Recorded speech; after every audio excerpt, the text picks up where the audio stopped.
Fans rejoiced when it was announced that #legendary actress Pauline McLynn would be moving to Weatherfield as Maggie, the matriarch of the new Driscoll clan, who, alongside daughter-in-law, Eva Price, Tyldesley, are taking over the street's iconic boozer, the Rover's return.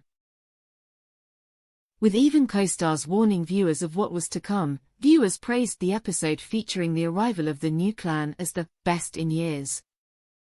The episode in question featured the revelation that, despite what Eva had been led to believe, Maggie is the true owner of the pub.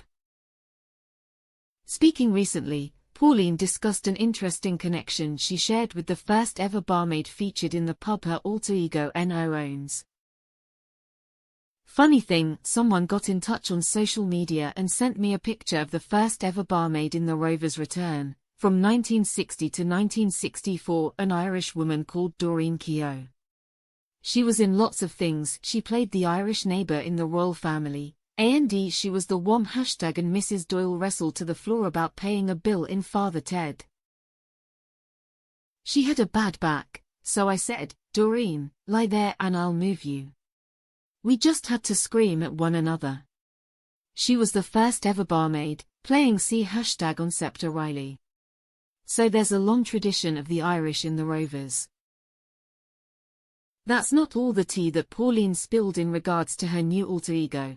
As she followed on from co-star Catherine's previous assessment of their relationship, there's a moment that we did not so long ago where Eva, in a roundabout way, says, "If I wasn't with Ben and Dee, I'd just met Maggie, I think we'd be mates." There's a lot of similar #ities. Kath was right when she said that in another life Eva and Maggie would get on like a house on fire if it weren't for Eva being with one of Maggie's beloved sons. She has 2 sons. I haven't met the other one yet, but I know he exists. Depending on what story any #eds to be told, we may meet him, we may not. But that's the brilliant thing about Corrie, families, communities, all the politics of it. Watching that episode, see #ing how all the stories intertwine in a community, I thought, this is so great. #I hope we've pulled our socks up enough to fit right in. It's a real privilege to be allowed to tell these stories. With Christmas fast approaching, I'm sorry, and show boss Kate Brooks promising that the Driscolls will be at the heart of the always packed festive episodes, Pauline teased her character's outrageous behavior. She's fiercely loyal and protective of her family. There will be teachings happening over Christmas where you think, oh come on, that's very bad behavior at the very least. My family will probably say, is that your mother Sheila you're playing there? The older she got, the more she'd push boundaries, and I've got a bit of that in me too.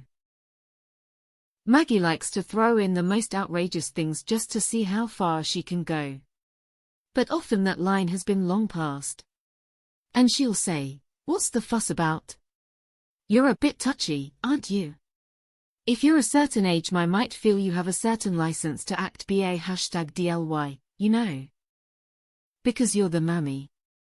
And, of course, she has that thing she can hold over all the family, and she uses that like a blunt instrument. You're only here because of my money. I own the place, you just work in it. Which is a hard one for anyone to get over. So how is Pauline finding life as one of Weatherfield's newest residents? This is the first time I've ever walked into a place and felt immediately at home, immediate ly part of the family. That's what I mean about casting, we all feel like we've known one another forever. I feel, in the best way, like I've been here #longer than I have. Things are getting a bit itchy now because it's my honeymoon period, we're about 10 to 12 weeks ahead with the stories. Nobody knows anything about what's to come, but once we're on screen, I presume all hell will break loose, fans liking it or not liking it and all that.